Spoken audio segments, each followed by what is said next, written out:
හොඳයි දරුවනේ දැන් අපි සූදානම් වෙන්නේ අර මුලින්ම අපි කතා කරන භෞතික ගුණාංග 8ක් විතර. ඒකෙන් අපි ඕනට කිව්වා ගුණාංග කීපයක් අපි සාකච්ඡා කරා කියලා. පාර්ශ්ව අයනය, ව්‍යුහය, ඊළඟට පාර්ශ්ව සංස්ථිතිය වගේ දේවල් අපි සාකච්ඡාවරණය ඒව සාකච්ඡා කරා. දැන් අපි බලමු පාර්ශ්ව ඝනත්වය කියන එක අරගෙන. මාතෘකාව තමයි පාර්ශ්ව ඝනත්වය. right. ඉස්සර වෙලාව මේ පාර්ශ්ව ඝනත්වය කියන එක නෙමෙයි අපිට වැදගත් වෙන්නේ. ඉස්සලාම දැනගෙන ඉන්න ඝනත්වය කියන්නේ මොකක්ද කියලා. සාමාන්‍යයෙන් මොකක්ද ඝනත්වය කියලා කියන්නේ? ඝනත්වය කියලා කියන්නේ ස්කන්ධය බෙදීම පරිමාණය. මොකක්ද කියන්නේ? ඝනත්වය සමානයි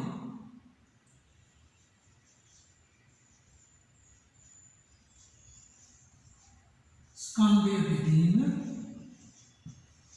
පරිමාණ. මේ ස්කන්ධය බෙදීම පරිමාණ කියවම අපි දන්නවා ස්කන්ධය මැන ගන්න පුළුවන් අපිට ග්‍රෑම් කිලෝග්‍රෑම් වලින් මැන ගන්න පුළුවන්. පරිමාණත් අපිට ඕන ලීටර මිලිලීටර එහෙම නැත්නම් ඝන සෙන්ටිමීටර ආදී වශයෙන් මැන ගන්න පුළුවන්. එතකොට ස්කන්ධයේ පරිමාණය බෙදුවම තමයි ඝනත්වය කියන එක ලැබෙන්නේ. එහෙනම් මම මේක කාදස් කරනවා. මට පුළුවන් මේකට ග්‍රෑම් දෙන්න පුළුවන් ඊළඟට ගත්තොත් කිලෝග්‍රෑම් දෙන්න පුළුවන් තවත් දෙන්න පුළුවන් පරිමාණ කරන්න පුළුවන් ඝන සෙන්ටිමීටර විශේෂයෙන් ඝන සෙන්ටිමීටර දෙන්න right ඝන මීටර දෙන්න පුළුවන්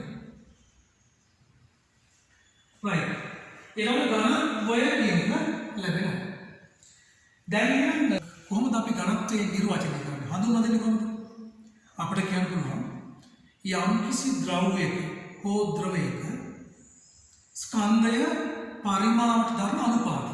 එහෙම කියන්න පුළුවන්. එහෙම නැත්නම් තව විදිහකට කියනවා යම් කිසි ද්‍රව්‍යයක හෝ ද්‍රවයක ස්කන්ධය පරිමාණයෙන් බෙදූ විට ලැබෙන අගය. මේක කියන්න පුළුවන්. හරි? එතකොට දැන් ඝනත්වය කියන්නේ මේක නම් මම බලනවා මේ ඝනත්වයට මොකක්ද මේ ඒකක කියලා. දැන් මම සැලකුවොත් ස්කන්ධය ග්‍රෑම් කියලා පරිමාණ ඝන සෙන්ටිමීටර වලින් සැලකුවොත් මොකද්ද මට කියන්න පුළුවන් ඉස්සෙල්ලා. ඒක කියනවා මෙන්න මේ ඝන සෙන්ටිමීටරට එන්නේ. එතකොට ඒක කියන්නේ කොහොමද? ඝන සෙන්ටිමීටර ග්‍රෑම් කියනවා. දැන් මොකද මේ දිනක් කොහොමද? අපි ගන්නවා නේද? මෙන්න මෙයා. කිලෝග්‍රෑම් සහ ඝන මීටර. එතකොට කොහොමද මේක වෙන්නේ? किलोग्राम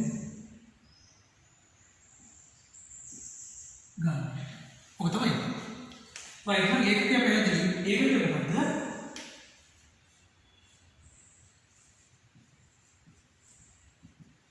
उन्हें हाँ දැන් ඊළඟට අපි කතා කරන්න යන්නේ පාර්ශ්ව ඝනත්වය ගැන. දැන් මේ ඝනත්වයේ පාර්ශ්ව ඝනත්වය කතා කරන්න යන්නේ.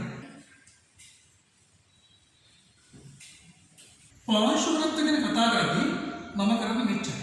අන්න බලන්න මම මොකද කරන්නේ.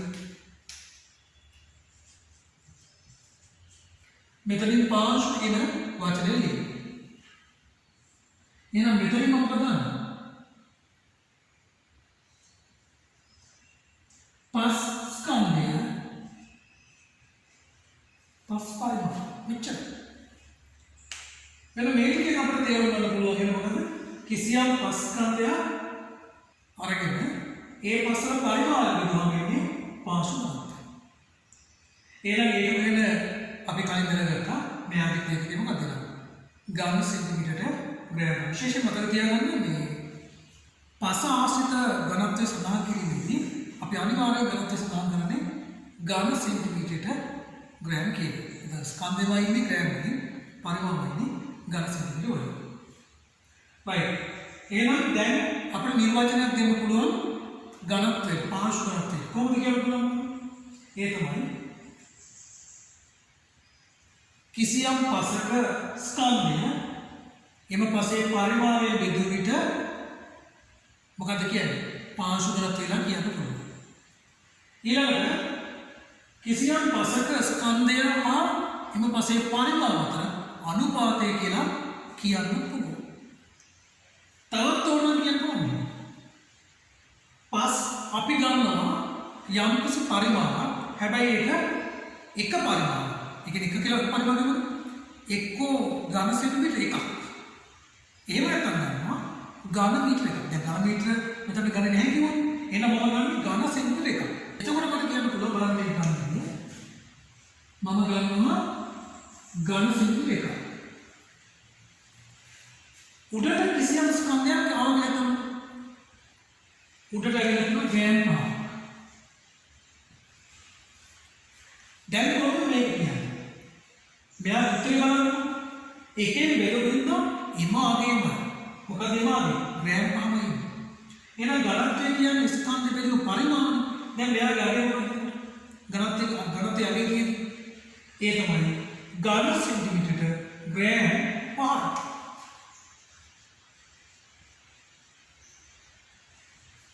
ये तुम्हारे मेरे पास एक घनत्व की था ඝන सेंटीमीटर ग्राम पर मतलब अगले दिन घनत्व आ गया ये ना මේකේ ඔයගොල්ලෝ පේනවද නේද අපිට කියන්න පුළුවන් ඒකක පරිමාවක ස්කන්ධය කියලා කියන්නේ ඝනත්වය කිසියම් එක පරිමාවක් අරගෙන එයාගේ ස්කන්ධය බැලලා කිව්වොත් අපිට කියනවා ඒ තමයි ඝනත්වය කියලා. එහෙනම් ඝනත්වය ආකාරම තුනකින් කිව්වා. ඔයගොල්ලන්ට පුළුවන් මේ වීඩියෝ එක යවයව බලන්න. right? හරි. දැන් පැහැදිලිද ඝනත්වයේ නිර්වචනය. ඊළඟට මම යනවා තව දෙයක්. ඒ තමයි අපේ විෂය නිර්දේශය තුළ තියෙනවා බලන්න ඝනත්වය ආකාර දෙකකට හඳුන්වනවා. කී ආකාර කීයද? දෙක. මොනවද ඔය හිතන්නේ? ඝනත්වය මොන වගේ ආකාරද? එකක් තමයි අපි බලමු. පස්සේ ඇත්තටම ඝනත්වය කීයද කියලා හොයන්න. ඇත්තටම කීයද කියලා හොයන්න. ඇත්තටම කීයද කියලා ඝනත්වය හොයනවා. ඒකට කියන්නේ මොකක්ද? සත්‍ය ඝනත්වය.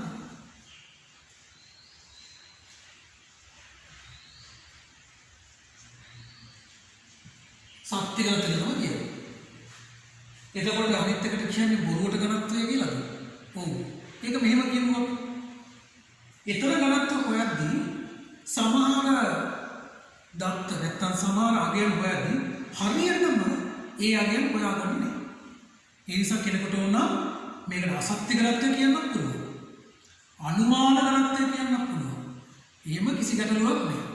පේන විදියට කියලා ඝනත්වය ගන්න පුළුවන්. ඒ නිසා මේකට කියනවා පේන විදියට නැත්තම් අපට දෘශ්‍යමාන වන විදියට කියලා ගන්න අර්ථයෙන් අපි කියන්නේ මොකද්ද? දෘශ්‍ය ඝනත්වය.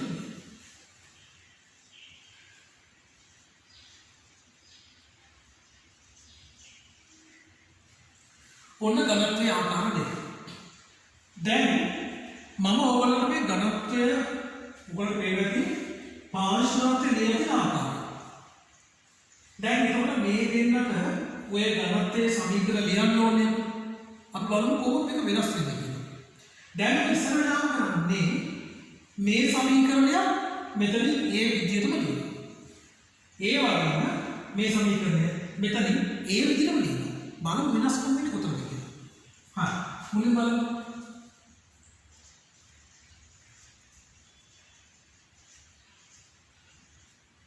පාර්ශ්ව ඝනත්වය සමානයි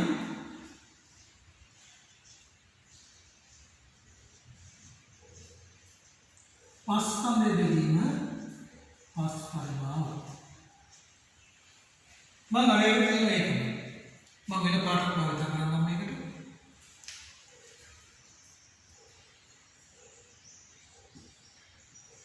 පාර්ශ්ව දෘශ්‍ය ඝනත්වය සමානයි කොහොමද ගන්නෙ? අර විදිහට. ස්කන්ධය බෙදීම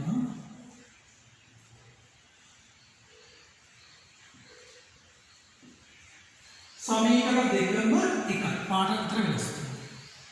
ඒක පේන පාඩ විතර වෙනස් තමයි. එකම වචන ටික තියෙනවා. දැන් කොහොමද එකක් සත්‍ය වෙලා අනිත් එක දෘශ්‍ය වෙන්නේ? එහෙනම් තමයි කියමු. එකක් සත්‍ය වෙලා අනිත් එක කොහොමද අසත්‍ය වෙන්නේ? දැන් ඔන්න මොකක්ද තරක. right. අපි මේ ක්‍රමානුකූලව සාමාන්‍ය කරුණේ මතක තියාගන්න. අපි ඝනත්වය හොයද්දී ඔයාලට මම කලින් කිව්වා මේ දත්ත දෙකක් තියෙනවා ස්කන්ධයේ පරිමාණය පස්සට. right. අපි කරන්නේ මුලින්ම පස්වල විතරක්ම ස්කන්ධයමයි. මොකද බලන්නේ එක පස්වල විතරක්ම ස්කන්ධයමයි. ඒ වගේම ඊළඟට පස්වල විතරක්ම පරිමාණයමයි. දැන් මේ පස්වල විතරක්ම කියලා කියන්නේ මොකක්ද? කෙනෙකුට ප්‍රශ්නයක් කරන්න පුළුවන් මේ පස්වල විතරක්මනේ මනින්න ඕනේ. ඉතින් වෙන මොනවද කියලා. ඒ තමයි දැන් ඔයගොල්ලෝ පස්ස ගැන අවබෝධයෙන් ඉන්න ඕනේ කියලා කියන්නේ. ඔයාලට මතකද පස්ස කියන එක මම හඳුන්වා දෙද්දී පස්ස කොහොමද හැදිලා තියෙන්නේ කියන්නේ. පස්සේ තියෙනවා පාංශු වාතය. පස්ස ඇතුලේ වාතය තියෙනවා. මේ අවකාශවල තමයි තියෙන්නේ. ඒ වගේ පස්සේ තියෙනවා ජලය. ඒ වගේ පස්සේ ජීවින් ඉන්නේ. right. අපි මේ ජීවින් අයින් කරලා ගත්තාම නමුත් පස්සේ අනිවාර්යයෙන්ම ජලය තියෙනවා, තෙතමනේ තියෙනවා. එහෙනම් මේ පස් අංශු විතරක් අපි ගන්නකොට මතක තියාගන්න. තෙතමනේ කියන සාධකය තමයි තෙතමන බර, තෙත බරත් මේකට ඇතුළත් වෙනවා. එහෙනම් තෙතමන අයින් කරන්න මොකද කරන්නේ? මේ පස් අනිවාර්යෙන් වියදලා ගන්න ඕනේ. එහෙනම් මොකද්ද? අලුතෙන් මෙන්න එන වචන. එහෙනම් වියලි පස් කියලා අපිට අහන්න ඕනම අලුතෙන් දාන්න. වියලි පස් ස්කන්ධය ගන්න. දැන් එනම් පස් විතරයි තියෙන්නේ. අය මොකදම නෑ බරට දාන්න. ඊළඟට මේ පස් පරිමාව කියන එක අපි මෙහෙම ගන්න. දැන් පස්වල අර කලින් කිව්වා වගේ ඔයගොල්ලෝ දන්නවා පස්වල තියෙනවා ජලය තියෙනවා නැත්නම් ද්‍රව කියලා අපි කියමු. ඊළඟ පස්වල වාතය තියෙනවා පස්වල පස් අංශු නැත්නම් ගණ තියෙනවා. right. එහෙනම් මෙතන මොකද? පස්වල විතරක්ම පරිමාව ගන්නවා. පස්වල පමණ පරිමාව ගන්නවා. එහෙනම් මේක මම වෙනස් කරන්නේ. හැබැයි මට මෙහෙම ලියන්න පුළුවන්. පස් වල පමණ පරිමාව. මේක වඩා සාමාන්‍යයි. මම ඊළඟට කරන්න යන්නේ දෘශ්‍ය ඝාතය ගැන කතා කරන්න යන්නේ. right. බලමු සත්‍ය ඝාතයට වඩා දෘශ්‍ය ඝාතය වෙනස් වෙන්නේ කොහොමද කියලා. right. අපි බලමු දැන්. මම ඔය විදිහට පස්වල ස්කන්ධයට මම කරන්නේ පස් වියලි තත්ත්වයට තමයි ගන්න. ඔන්න ජලය ගන්නේ නැහැ. එහෙනම් ආයෙ මතක් කරගන්න වෙන්නේ මම මෙහෙම ගන්න පුළුවන්. වියලි පස් ස්කන්ධය කියලා ගන්න. හැබැයි ප්‍රශ්නයක් තියෙනවා පස් පරිමාව ගණිතී මම කරන්නේ මේක ඔන්නම පෙන්නන්න මේක ගන්න විදිහ. එතකොට තේරෙයි මේ පස් පරිමාව ගන්න විදියෙම පස් වල විතරක් නෙමෙයි පරිමාව. බලන්න මේ දෘශ්‍යගත හොයාගෙන කරන්නේ පස මත මෙන්න මේ වගේ සිලින්ඩරයක් තියෙනවා. තියලා මේකට ලීෂේපයක් තියෙනවා. මේක විදියකින් කටුනා. එතකොට මේ බටය ප්‍රමාණිකව මෙහා පහට යනවා. අපි ඊට කරන්නේ මේ සිලින්ඩරය පස් ඉවත් කරලා සිලින්ඩරය පස් එක්ක ඉවත් කරනවා. දැන් මේ සිලින්ඩරය ඉවත් කරගත්තට පස්සේ හොඳට මතක තියාගන්න අපි පරිමාව විදිහට ගන්න සිලින්ඩරේ පරිමාව. මොකද්ද ගන්නෙ? පරිමාව විදිහට ගන්නෙ සිලින්ඩරේ පරිමාව. දැන් උදාහරණයක් තමයි ඔබට පේනවා දැන් ඔන්න සිලින්ඩරයක් තියෙනවා. මේ සිලින්ඩරේ පස් පිටලා තියෙනවා. එතකොට පස් පරිමාව මැනගන්න වුණොත් අපි කරන්නේ සිලින්ඩරේ විස්කම්බ නැත්නම් අරය අරගෙන මේ උස අරගෙන අපි කරන්නේ සිලින්ඩරේ පරිමාව මැනගන්න. ඒකේ මොකද? සිලින්ඩරේ පරිමාව කියන්නේ 5r වර්ග h කියන්නේ. එතකොට අපි හිතනවා මේ සිලින්ඩරය ඇතුලේ සම්පූර්ණව තියෙන පස් කියලා. හැබැයි තමයි මතක තියාගන්න සිලින්ඩරය ඇතුලේ පස් තියෙනවා තමයි. හැබැයි පස් ඇතුලේ අවකාශ තියෙනවා. එහෙනම් අවකාශම් එකතු වුණාම නේද මෙතන මේ පරිමාව ගන්න තියෙන්නේ. එහෙනම් උතර මතක තියාගන්න මෙතන පස් පරිමාව විතරක් නෙවෙයි දිනුවා තියෙන්නේ. අවකාශ පරිමාවක් තියෙනවා. එහෙනම් මෙන්න මෙතන තමයි ප්‍රශ්නේ ගන්න. මේ පරිමාව පස් පරිමාව විතරක් නෙවෙයි. ඒ නිසා පසුයි අවකාශයි ඔක්කොම ගත්ත නිසා අපි මෙයාට අලුත් වචනයක් දෙන මොකද්ද? මෙයා මුළු පරිමාව කියනවා.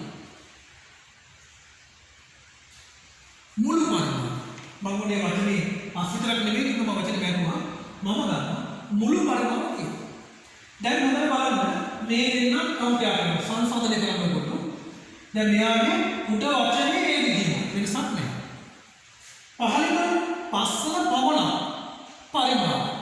හැබැයි මෙයාගේ තියෙන මොකද්ද? මුළු පරිමාව. ඒ නිසා මෙයා අරන් තියෙන ඇත්තටම පස් විතරක් නෙමෙයි. ඒ නිසා මෙයාට අපි කියන දෘශ්‍ය ඝනත්වය කියලා. මෙයාට කියනවා ඇත්තම ඝනත්වය කියලා සත්‍ය ඝනත්වය කියලා. ඔන්න ඔතන වෙනස. පැහැදිලිද? right. එතකොට දැන් අපිට මේ දෙන්න නිර්වචනයක් දෙන්න වුණොත් එහෙම කොහොමද අපි නිර්වචනයක් දෙන්නේ? හොඳට බලන්න. අපිට කියන්න බොහොම සරල වෙන්නේ. පාංශ සත්‍ය ඝනත්වය කියලා කියන්නේ මට පුළුවන් කියන්නේ වියලි පස්වල ස්කන්ධය පස්වල පමණ පරිමාණයෙන් බෙදුවාම සත්‍ය ඝනත්වය ලැබෙනවා කියලා කියන්නේ. ඔන්න ඒක විදිය. තවත් මේක විදිහට මට කියන්න. කොහොමද? වියලි පස් සහ ඒවා වියලි පස්වල පරිමාව අරගෙන මේ දෙකේ අනුපාතය නැත්නම් මේ වියලි පස්වල ස්කන්ධය පරිමාවට දාන අනුපාතය මට කියන්න පුළුවන් පාංශ සත්‍ය ඝනත්වය කියලා. right? දැන් මෙතන කියන මොකද? ඒ කතාවේ පොඩ්ඩක් වෙනස්. කොහොමද වෙනස් වෙන්නේ? වියලි පස්වල ස්කන්ධය මොකද? මුළු පරිමාවට පස් අපේ මුළු පරිමාව කියලා ගත්තා. ඒ මුළු පරිමාවට ගන්න අනුපාතය. මේ තමයි නිර්වචන දෙක. එහෙනම් මේ නිර්වචන කියනවා කටපාඩම් කරන්න අවශ්‍ය නැහැ.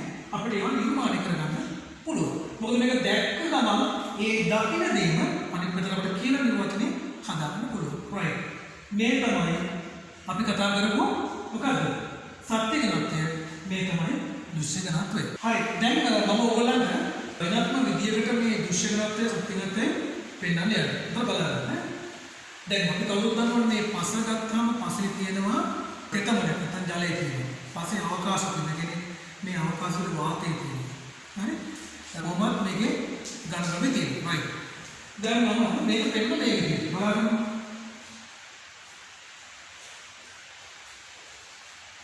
මම කොටස් තුනකින් කියනවා. ඝන, ද්‍රව, වායු කියලා. මට මේ ඝන වලට කියනවා සොලිඩ් කියලා. ද්‍රව වලට මට කියනවා වෝටර්. ජලය නෙමෙයි. ජලය මම ද්‍රවයට ජලය කියනවා. වායු වලට කියනවා ගෑස් කියලා කියන පුළුවන් මොනවා තව කාටද? එයා කියනවා. හරි? දැන් මම කරන්නේ මේ එක පැත්තකින් මේ හැම එකකම වෙන වෙන ස්කන්ධය මනින්න උත්සාහ කරනවා. මම මේ ස්කන්ධය ලියන්නේ නැහැ කියලා. මොන ස්කන්ධය? මම බලනවා සංකේත කියනවා. මම කියන ගාමවල ස්කන්ධය කොහොමද ස්කන්ධය අපි සංකේත කරන්නේ? ඒ නිසා ද්‍රව ස්කන්ධය ඒ වායු ස්කන්ධය ඒ මුළු එකම ස්කන්ධය ඒ නමුත් දැන් ඉම්ම ටිකක් කියන්නේ වෙනස් කරගන්න ඕනේ. අය කොහොමද වෙනස් කරගන්නේ? මම කියනවා ඝන ස්කන්ධය solid S ජල ස්කන්ධය NW ඊළඟ වායු මුළු ස්කන්ධය NP total මෙන්න එහෙම ගන්න. අනිත් පැත්තට ගියාම මම මේක වායු ඒ කියන්නේ ඝන ද්‍රව වායු කියන පරිමාණ පරිමාණ මොකක්ද මම කියන්නේ ඝන ද්‍රව වායු කියන තුනේම පරිමාණයි. නම් පරිමාණට කියන අපි වොලියුම් කියලා එන සංකේතම V කියලා ගන්නවා. ඝන වල පරිමාණ, ද්‍රව වල පරිමාණ, වායු වල පරිමාණ මොකද මුළු පරිමාණ. ඒකට අර විදිහට වෙනස් කරගමු. කොහොමද? ඝන පරිමාණයේ C ද්‍රව නැත්නම් ජලයේ පරිමාණ water වායු පරිමාණ G මෙන්න මුළු පරිමාණ. දැන් මේක දැම්මම මොකද කල්පනා කරලා බලන්නකො අපි මීට කලින් පාංශු ඝනත්වය ආකාර දෙකකට ලියුවනේ නේද? ඒ ආකාර දෙකකට ලියුව එකේ මම බොහොම උදාහරණ ලියන්නම්. ඒ තමයි එකක් ලියුවා පාංශු සත්‍ය ඝනත්වය කියලා. මොකද ලියුවේ? මම කෙටියෙන් කියන්නේ පාංශු සත්‍ය ඝනත්වය. කොහොමද ලියන්නේ? වියලි පස්වල ස්කන්ධය. වියලි පස් ස්කන්ධය. ඒක බෙදලා කියන්නේ පස්වල පමණක් පරිමාණය. හරි. මම ලියනවා පස් වල පමණක් පරිමාණ. දැන් මේක සංකේත දාන්න ගියොත් උතන බලන්න. දැන් මොනවද දාන්න පුළුවන් මේක සංකේත කරන්නේ සංකේත කියලා. වියලි පස්වල ස්කන්ධය ගන්න කොහෙන්ද? පස්වල විතර පරිමාණ ගන්න කොහෙන්ද? උතන බලන්න. මේකදී ඔයගොල්ලෝ පේනවද? දැන් මේ ඝන කියලා කියන්නේ පස් විතරයි. ද්‍රව කියලා කියන්නේ පසේ තියෙන ජලය විතරයි. වායු කියලා කියන්නේ පසේ තියෙන වායු විතරයි. දැන් සාමාන්‍යයෙන් තෙතපස් අරගෙන හොඳට වේලලා ගත්තාම එතන තියෙන්නේ වියලි පස්. ඒ වගේම එතන ජලයක් නෑ වාතයක් නෑ. ඒම එතන ඝන ද්‍රව්‍යනේ තියෙන්නේ. ඔව්. එහෙනම් අපිට ගන්න පුළුවන් වියලි පස්වල ස්කන්ධය කියලා කියන්නේ මෙන්න මෙයා. හරිද? වියලි පස්වල ස්කන්ධය කියන්නේ MS. එතකොට බලමු පස්වල පමණක් පරිමාණ. දැන් මෙතන තියෙනවා ඝන ද්‍රව්‍ය පරිමාණ, ද්‍රව පරිමාණ, වායු. පස්වල පමණක් පරිමාණ කොහොමද? එහෙනම් මේක සංකේත දාලා ලියන්න කියලා කිව්වොත් කාටද? කොහොමද ලියන්න පුළුවන්? මම මෙයාට ලියනවා මෙයා වීඩියෝ එක බලා ගන්න.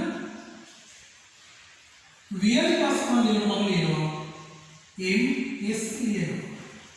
පස්වල පමණක් පරිමාණ මම ලියනවා මෙන්න මෙයා VS. ඔන්න මට ආවා. හරිද? සත්‍යය. සාමාන්‍ය ඝනත්වයට අපි සංකේතයක් දෙනවා. ඒ තමයි රෝ කියන සංකේතය. රෝ කියලා දෙන්නේ. එතකොට ඝනත්වයට අපි සංකේතය රෝ දුන්නාම අපි සත්‍ය ඝනත්වය කියන එකට ඉංග්‍රීසියෙන් කියන්නේ particle density. නැත්නම් සිංහලෙන් සත්‍ය ඝනත්වය. එතකොට මෙතන P අපිට ගන්න. ඔන්න අපි සත්‍ය ඝනත්වය කියන එක සංකේතවත් කරන්නේ ඔන්න ඔය විදිහට. දැන් අපි යන දෘශ්‍ය ඝනත්වයට. මම යන දෘශ්‍ය ඝනත්වයට කොහොමද කියලා පෙන්නන්න ඕනට. right. හොඳට බලන්න මෙතන. මට පුළුවන් මම ලියනවා කලින් වගේම බලාගන්න පාංශුවක් කැටිය ලියන්නේ පාංශු දෘශ්‍ය ඝනත්වය සමානයි. කොහොමද අපි ගත්තේ? අරගෙන කියමු වියලි පස්වල ස්කන්ධය. වියලි පස්වල ස්කන්ධය බෙදුවේ උතර මම තියාගන්න මුළු පරිමාව. එහෙනම් මම ලියනවා මුළු පරිමාව කියලා. දැන් බලමු වඩා ගැළපෙන සංකේත මොනවද මේකට? හොඳට බලන්න. වියලි පස්වල ස්කන්ධයට වඩා තුنين ගැළපෙලා මොකද? මෙන්න මෙයා ඝන ස්කන්ධය කියලා. එහෙනම් මම මෙහා ලියනවා මොකද? MS කියලා ලියනවා. මුළු පරිමාව පරිමාණ කියන්නේ ඔබට වෙනවා පහලින්ම තියෙනවා මුළු පරිමාව. right. මම ලියනවා මොකද? VT කියලා. මෙන්න මේ දේ තමයි අපි ලියන්නේ මොකද්ද? දෘශ්‍ය ඝනත්වය. එහෙනම් ඝනත්වයේ සංකේතය කවුරුත් දන්නා අපි රෝ කියලා කිව්වේ. එහෙනම් දෘශ්‍ය ඝනත්වයට අපි කියන්නේ ඉංග්‍රීසියෙන් bulk density කියලා. එහෙනම් B අකුර තමයි මෙතන ගන්න. එහෙනම් ඔබට පේනවා නේද? මම මේ සංකේත අසුරින් දෘශ්‍ය ඝනත්වය මෙතන ලියලා තියෙනවා.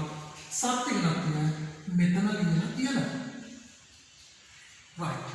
මෙන්න මේක තමයි අපි ඝනත්වය සඳහන් කරන්නේ. පැහැදිලිද මොකටද? right. හොඳයි ගන්න දැන් ඔයගොල්ලෝ මතකයි මේ දෘශ්‍ය ඝනත්වය සහ සත්‍ය ඝනත්වය ගත්ත විදිය. දැන් කෙනෙක්ට පුළුවන් මෙන්න මේ පාංශු සත්‍ය ඝනත්වය කියන එක මේ වියලි පස් ස්කන්ධය කියලා අපි කියවනේ. ඒක වෙනුවට ලියන්න පුළුවන් පාංශු ඝන ද්‍රව්‍ය ස්කන්ධය කියලා ලියන්න පුළුවන්. right. මම පෙන්නන මේක මෙතන ලියන්න පුළුවන් මොකද්ද? ලියන්න පුළුවන් මට පාංශු ඝන ද්‍රව්‍ය වල ස්කන්ධය. මම කෙටියෙන් කියන්නේ ස්කන්ධය ලියන්න පුළුවන්. පාංශු ඝන ද්‍රව්‍ය ස්කන්ධය ලියන්න පුළුවන්. ඒ වගේම මම ලියන්නේ පස්වල පමණක් පරිමාණ කියලා. මට ඒක ලියන්න මොකද? අර කියන්නේ පාංශු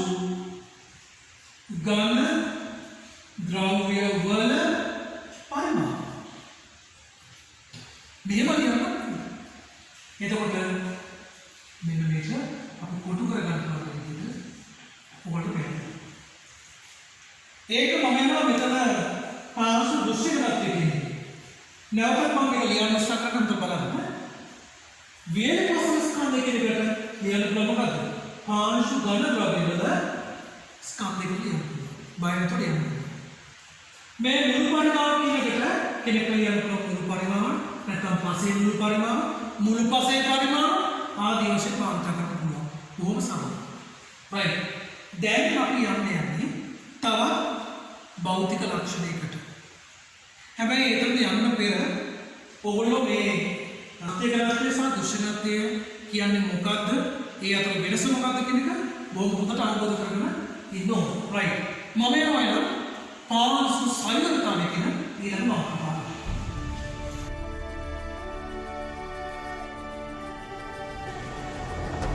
right. අපේ මාතෘකාව තමයි පාර්ශ්ව සයුරතාවය. right. අපි බලමු මොකද්ද සයුරතාවය කියන්නේ. මොකක්ද අතර මේ සයුරතාවය කියලා කියන්නේ? සයුරතාවය කියලා කියන්නේ විවර සහිත බව. මොකද්ද? යම්කිසි විශේෂ පස ගත්තොත් පස්සේ විවර සහිත බව, සිදුරු සහිත බව, අවකාශ සහිත බව. මේක තමයි කියන්නේ සයුරතාවය. මෙහෙම කිව්වම අපට අදහසක් නැහැ යනවා. නමුත් මේක හරියට මේ ලියා ගන්න කියන කෙනෙක්ට නොතේරෙන්න පුළුවන්. සමීකරණයක් කරන එක ලියන්න ගියොත් මෙයාට නොතේරෙන්න පුළුවන්. එහෙනම් පාර්ශ්ව විද්‍යාවේදී සයුරතාවය කියන ක්‍රමයක් තියෙනවා. දැන් මම ලියන්නේ. දැන් පාර්ශ්ව සයුරතාවය කියන්නේ මොකක්ද කියලා බලන්න. අපි කියන්නේ කොහොමද? ඔයගොල්ලෝ නවත්තන පස්සේ තියෙන අවකාශ. පස්සේ තියෙන අවකාශ. එතකොට සමස්තයක් විදිහට පස ගත්තොත් පරිමාණයක් විදිහට ඒ පස් පරිමාණ ඇතුලේ අවකාශ පරිමාණ කොච්චරක් තියෙනවද කියලා අපි හොයනවා. ඒක ප්‍රතිශතයක් තමයි දක්වන්නේ. මෙන්න මේකට කියනවා පාර්ශ්ව සයුරතාවය. දැන් කොහොමද ලියන්නේ? පස්සේ මුළු පරිමාණ යටින් උඩින් තියෙනවා මොකද? ඒ පස්සේ තියෙන අවකාශ පරිමාණ. අවකාශ පරිමාණ. මේක 100 වෙනිද? දැන් බලන්න දැන් මේක මොකද?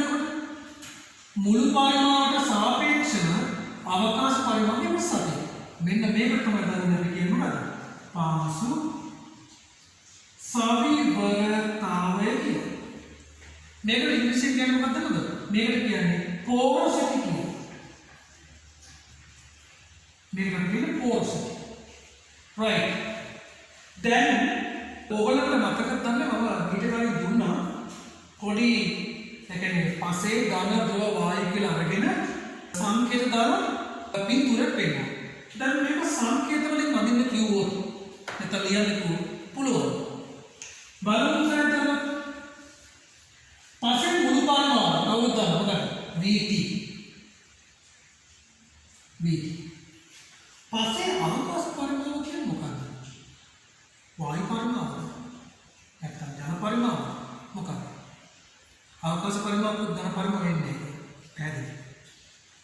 දැන් අපි මේ විදිහට සාමාන්‍යයෙන් මම ඔයාලට පෙන්නන මීට කලින් මතක කරන්නේ මෙන්න මේ වගේ පාන් සමූහයක් ගත්තොත් මේ පාන් සමූහනේ මේ තියෙන්නේ ඝන කොටසක් නෙවෙයි වැඩි මැටි කොහොමද වෙන්න පුළුවන්. හැබැයි මෙතන තියෙන අවකාශය. මෙතන අවකාශයක් තියෙනවා. මේ අවකාශයේ පිළිවෙලින් කොහොමද කියන්නේ? ඔයගොල්ලෝ දන්නවා. පිළිවෙලින් කරනවා. මේ අවකාශයේ තියෙන්නේ හොඳට කියන්න වාතයක් තියෙනවා ජල මොනවද තියෙන්නේ? වාතයක් තියෙනවා ජලයක්. එහෙනම් අවකාශ පරිමාණ කිව්ව ගමන් කවුද මෙතන ඇතුළත් වෙන්නේ?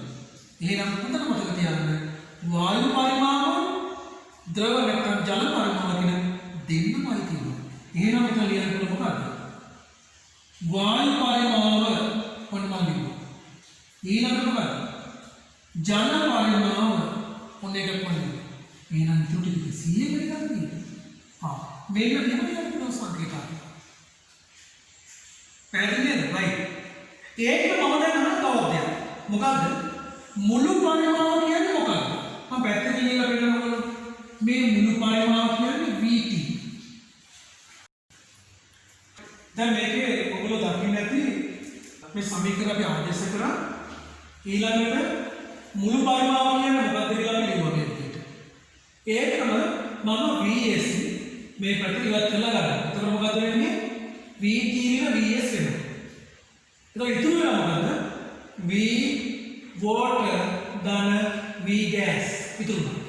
එහෙනම් V water ධන V gas කියන පදයට සමාන මෙන්න මෙයා. එහෙනම් මෙයා වෙනකොට අපි මෙයා ලියනවා. එතකොට පේනවා මෙතන තියෙනවා V gas ධන V water. එයා වෙනකොට අපි VT එක VS කියලා ලියනවා. right. ඊළඟට මෙන්න මේ පදේ මම මොකද කරන්නේ? විස්තරණය කරලා පුළුල් කරනවා. පුළුල් කරනවා කියන්නේ මේ පද දෙකටම යා පොදුයි සම්බන්ධ කරන්නේ. මම ලියනවා VT බෙදීම VT. මෙයාට පොදුයි VS බෙදීම VT කියලා ලියනවා. මේ දෙකටම ලොකු අරාණක් දාලා CM බෙදන්න. ඔන්න ටිකක් පුළුල් කරනවා. ඊළඟට මොකද කරන්නේ මම? සමාන පද විතර තියෙනවා. එහෙනම් අනිවාර්යයෙන්ම සුළු කරන්න පුළුවන්. එහෙනම් VT වල බෙදුනම උත්තරේ එකයි. එකරින මෙන්න මෙහෙම තියෙනවා. මේ දක්වා මම තේරුම් පැහැදිලිද? right. එතකොට දැන් මෙතනින් යාට මොකද කරන්න කියලා බලන්න. දැන් මේ VS කියන එකයි VT කියන ඉතුරුලා තියෙනවා. දැන් අපි ඔන්න යනවා මේක කලින් ඉගෙනගත්ත සත්‍ය ඝනත්වයයි දුෂ්‍ය ඝනත්වයයි සමීකරණ වලට. right. මතක් කරලා බලමු ඉස්සෙල්ලාම මම දැන් කියනවා මේ තියෙන්නේ බලන්න ඕන මේ තියෙන්නේ මොකද්ද? particle density සත්‍ය ඝනත්වය කිව්වේ මොකද්ද? මම කිව්වා උතර කල්පනා කරලා බලන්න මම කිව්වේ මොකද්ද? MS බෙදනවා VS වලින්. හරිද? right. මට පුළුවන් මේ VS මෙහාට අරගෙන ඇවිල්ලා මේ ρ P කියන එක මේ පැත්තට ගේන්න. මම එතකොට කොහොමද ගන්නෙ? VS සමානයි MS බෙදීම ρ P කියලා ගන්නවා. ඔන්න මම මෙයා ගත්තා 1 කියලා. ඊළඟට ඔය විදියටම මම ලියනවා දෘශ්‍ය ඝනත්වය ρ B සමානයි මොකද්ද? MS බෙදීම VT කියලා ලියනවා. VT මම උක්ත කරනවා. උක්ත කරනවා කියන්නේ මොකද්ද? එයා තනි කරනවා. right. එහෙනම් එයාට මම මේ පැත්තට ගේනවා. එහෙම මොකද වෙන්නේ? VT සමානයි MS බෙදීම ρ B කියලා එනවා. මම කියනවා පොඩක් පැහැදිලිවද ඇති? මම හොදලා බලන්න MS බෙදීම ρ B. right. මම මේකට කියනවා දෙවන සමීකරණය කියලා. එහෙනම් පළවෙනි සමීකරණය මොකද්ද? VS සමානයි MS බෙදීම ρ P. දෙවෙනි එක VT සමානයි MS බෙදීම ρ B. දැන් පැහැදිලිද? right. මම මේ උඩ ටික බලන්න. ඔයාලට පේනවත් එක උඩ මේ කොටස් ටික මම අනේ යන්නේ. දැන් මම අවසාන සමීකරණය මෙතන. මම යා ලියන්න ඕනේ. මොකද ලියන්නේ? එකරින VS බෙදීම VT සම්පූර්ණ වැඩි කරනවා C. දැන් මම ලියනවා එකරින VS කියන්නේ මොකක්ද? දැන් ඔයාලට පේනවද කියලා? හොඳට බලන්න. VS වෙනුවට මට මෙන්න මේක සම්පූර්ණ ලියන්න ඕනේ. මම දැන් ලියන්නේ. මොකද ලියන්නේ? MS බෙදීම ρ P කියලා ලියනවා. මොනම ලියනවා. ඒක බෙදනවා මොකද? ඊළඟ පදයක් තියෙන්නේ. VT right. VT වෙනුවට මම ගන්නවා මෙන්න මේ පද. මොකද? MS බෙදීම ρ B. MS බෙදීම ρ B ගන්න. right. මම මේක හදනවා මේ විදිහට පොදු ඉස්සර එක right. හැබැයි මේක උඩට ලොකු පදයක් මේ තියෙන්නේ. මම මේකට කොටු ආරණක් දාලා C එක. right. ඊළඟ දෙක තමයි මොකක්ද කියලා බලමු. දැන් මේ උඩ තියෙන පදය යට තියෙන පදේ බෙදන්න තමයි සිද්ධ වෙලා තියෙන්නේ. සාමාන්‍ය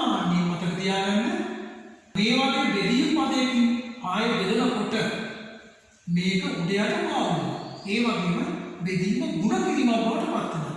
මම ඒක මේ වෙලාවට ලියලා දෙන්න ඕගොල්ලන්ට මතක තියාගන්න. හොඳට මේක අවබෝධයෙන් අහගන්න ඕනේ. රයිට්. කොහොමද වෙන්නේ? මොන බලන්න.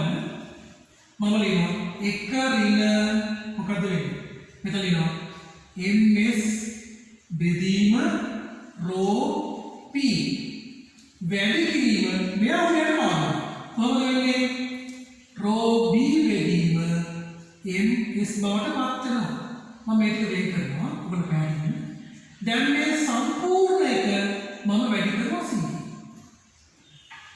පටලවන්නේ නේද? හරිද? මේ පදේ මෙහෙම ලියුවා මෙයා උඩයට මාරු කරා. හැබැයි වැඩි කිරීමක් වුණා. මේක අපි 9 10 ක්ලාස් එකේ ඉගෙන ගන්න එක. රයිට්. ඊළඟට හොඳට බලන්න දැන් තියෙන මොකද කියලා. දැන් මොකද කරන්නේ අපි? මෙතන සමාන පද තියෙනවා මේ ms සුළේලා යනවා. දැන් අපිට ලියන්න පුළුවන් මේ මොකද්ද?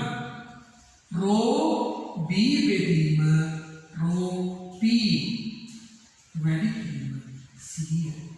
එහෙනම් අපිට ලියන්න පුළුවන් මොකද්ද? පාංශු සයිවරතාවයේ පිට සමානම වීම මොකද දැන්? අපලි මොකක්ද? මෙතන අපිට ලියන්න පුළුවන් මොකද්ද? පාංශු සවිවරතාවය සමානයි එක විදිහට දෘශ්‍ය ඝනත්වයේ බෙදීම සත්‍ය ඝනත්වය වැඩි කිරීම c. හොඳයි දැන් අපි කතා කරා පාංශු සයිවරතාවය කොහොමද සකස් වෙන්නේ? පාංශු සයිවරතාවය හැදෙන්නේ කොහොමද අපි කතා කරා. ඇත්තටම අවසානයේ අපිට තේරෙනවා මේ පාංශු සයිවරතාවය කියන සමීකරණයට අර පැත්තක තිබුණු දෘශ්‍ය ඝනත්වයයි සත්‍ය ඝනත්වයයි දෙන්නම වැදගත් වුණා. right? දැන් මේ ප්‍රශ්නයක් කියවුවත් කවුරුහරි ඔයගොල්ලෝ ගන්නවා. දැන් ඔයගොල්ලෝ ගන්නවා දෘශ්‍ය ඝනත්වය හොයන්නේ කොහොමද කියලා. බලන්න දෘශ්‍ය ඝනත්වය කොහොමද ඔයගොල්ලෝ හොයන්නේ? ඒකට උන්න පරීක්ෂණයක් තියෙනවා. ප්‍රැක්ටිකල් එකක් තියෙනවා. විභාගය යනවා ඔයගොල්ලෝ සත්‍ය ඝනත්වය හොයන්නේ කොහොමද කියලා. ඒකට ප්‍රැක්ටිකල් එකක් තියෙනවා. හරි. මෙහෙම ඔයගොල්ලෝ සයිවරතාවය හොයන්නේ කොහොමද කියලා. දැන් මොකද කරන්නේ? දැන් තමයි නුවණ පොඩ්ඩක් වැඩ කරන්න වෙලාව. ඒ තමයි මේ වගේ වෙලාවකට අපිට දෘශ්‍ය ඝනත්වය සහ සත්‍ය ඝනත්වය සයිවරතාවයත් එක්ක තියෙන සම්බන්ධතාවය මතක් වෙන්න ඕන. නැත්තම් මේ වැඩේ ගොඩ දාන්න බෑ. right? එහෙම නොවුනොත් ඉතින් අයියෝ මේක අපිට උගන්වලා නැහැ නේද කියලා කියන්න වෙන්නේ. හැමදාම කියන දේ තමයි. right? හරි. දැන් මොන අපි ඒක මතක් කරගමු. ඊළඟට යනවා මේ අපේ පාංශු එක ගුණාංගයක් ගත්තා මම කිව්වා ඔයගලන්ට මේකේ පියවර කිහිපයක් තියෙනවා. මොකද්ද? එකක් තමයි මේ ගුණාංගය නම් වශයෙන් නමක් විතර දැනගන්න ඕනේ. පළවෙනි එක. දැන් පාංශු සයිවරතාවය සගතතාවය. දෙවෙනි එක තමයි මේ ගුණාංගය හඳුන්වා දෙන්න පුළුවන් වෙනවා. විස්තර කරන්න පුළුවන් වෙනවා. එහෙනම් දෙක. තුන්වෙනි එක මොකද්ද? තුන්වෙනි එක තමයි මේ ගුණාංගය ලැබ් එකක් තුල පරීක්ෂණාත්මකව හොයන්නේ කොහොමද? ප්‍රැක්ටිකල් එක කරන්නේ කොහොමද කියලා ඔයගොල්ලන්ට කරන්න පුළුවන් වෙන්න ඕනේ. ඊළඟට මොකද? මේ ගුණාංගය ඇයි අපි කතා කරන්නේ? දැන් මේ හැම දෙයකටම හේතුවක් තියෙනවනේ. වැදගත්කමක් තියෙනවා. ඒ නිසා අපේ විෂය තමයි ජෛව පද තාක්ෂණ. එහෙනම් ජෛව පද තාක්ෂණ වේදයට මේ සයිවරතාවය කියන පාංශු ගුණාංගය වැදගත් වෙන්නේ කොහොමද කියලා අපි සාකච්ඡා කරන්න ඕනේ. අන්න ඒ ටික මම ඔයගොල්ලන්ගේ සටහන් පොතේ දීලා තියෙනවා. ඒකම ගුරුවරු පොතේ ඔයගොල්ලන්ට මම බලන්න කියලා තියෙනවා. එහෙනම් මේක ලොකුට සාකච්ඡා කළ යුතු නැහැ. right? එහෙනම් මම යනවා ඊළඟ ගුණාංගයේ පාංශු ගුණාංගයේ සිලබස් එකේ මොකද? ඒ තමයි පාංශු උෂ්ණත්වය.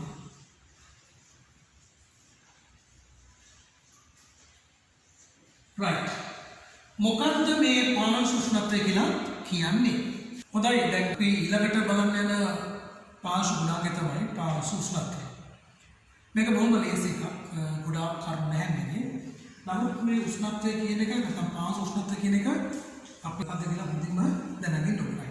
උෂ්ණත්වය නැත්නම් පාංශු උෂ්ණත්වය කියලා මෙතනදී අදහස් කරන්නේ ළමයි මතක තියාගන්න.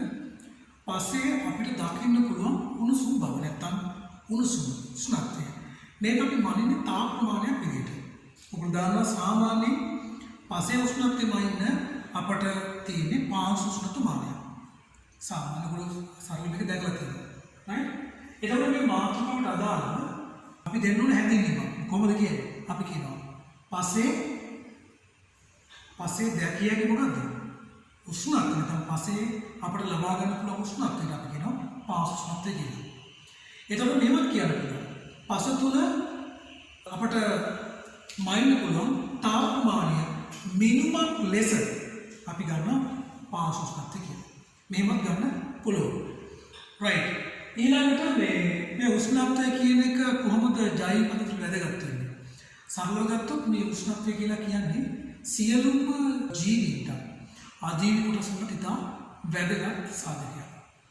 කොහොමද මේ වැදගත් වෙන්නේ? අපි පොඩ්ඩක් බලමු. දැන් පාෂාණ ජීවිතේ ඊළඟට පාංශු ජනනය වගේ කටයුතු වෙන්න අනිවාර්යයෙන්ම උෂ්ණත්වය ඉතා වැදගත්. ඒක අපි පැහැදිලිව දන්නවා. ඒකම මේ පාංශු ජීවීන්ගේ ක්‍රියාකාරීත්වය ප්‍රශස්තව තියෙන්න නම් ඔයගොල්ලෝ ඉතා පහළ උෂ්ණත්ව ඉතා ඉහළ උෂ්ණත්වයේදී මේ පාංශු ජීවීන්ගේ ක්‍රියාකාරීත්වය ගොඩාක් හොඳ වෙන්නේ නැහැ. ඉතින් ප්‍රශස්ත උෂ්ණත්වයක් තුනත් පස්සේ පාංශු ජීවීන්ගේ ක්‍රියාකාරීත්වය ඉතා හොඳින් සිදු වෙනවා. පාංශු ජීවීන්ගේ ක්‍රියාකාරීත්වය ඉතා හොඳින් සිදු වෙනවා නම් මොකක්ද ඊළඟට? ඊළඟට ඒ පාංශු ජීවීන් මගින් සිද්ධ වෙන සියලුම ක්‍රියාකාරකම් විශේෂයෙන්ම කාබන් ද්‍රව්‍ය වියෝජනය වගේ දේවල් ඉතා හොඳින් සිද්ධ වෙනවා. මේක තමයි මේකෙදී ගන්න වෙන කාරණා තුන.